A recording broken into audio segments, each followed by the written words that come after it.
single chambers of commerce I have ever met says shop local. We know why you shop local. There's an actual economic principle that says when you spend $1 in town, it will touch 7 other hands on average before it leaves town. That's great.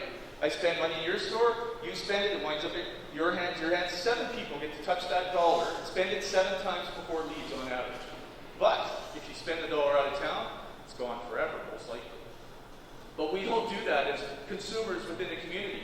We know that's the rule, but we don't follow it. In fact, there are 3 rules to opening a business in a community. And the longer you've lived in town, the more likely this is true. If you're an immigrant or an outsider, a newcomer, I'll get to you in chapter 11, okay? But if you've lived in the community your entire life, this is what happens.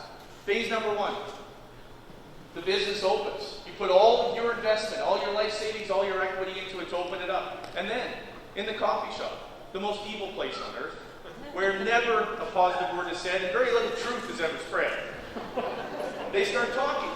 And they say things like, what a stupid idea, I can't believe they put their investment in that. And then if I go buy my stuff from there and they finally go broke, who's going to service and fix it? Where am I going to get my parts? That's a stupid idea. And they invariably tell people in the coffee shop, don't shop local, don't shop in that store, which is crazy, but they do. Then phase 2 comes along, and maybe that local business owner is actually holding on, or maybe even prosperous. And then the tone changes in the coffee shop, and they start to say things like, have you seen her new diamond ring? They're building a new house up in that rich subdivision, he got a new car, I'm not going to go shop there. And they'll drive 20 miles down the road to make someone else rich, take the money out of the community, but they won't shop local because of jealousy. And jealousy is the most evil of all human traits, and it's evil because it's illogical and irrational. I mean, think about it. If I'm jealous of someone who's making money, then I don't want them to make money, right? I refuse to shop there because I'm jealous. So imagine, I don't shop at your store because you're so wealthy.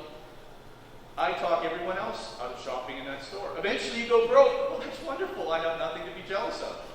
Oh, except the next business owner who's now making money and has a bigger car than I do, and so now I'm jealous of you, and on down the line until we close every business in town. What makes me think that I will be prosperous or successful or even have a job left when everybody else is broke so I don't have to be jealous of anybody?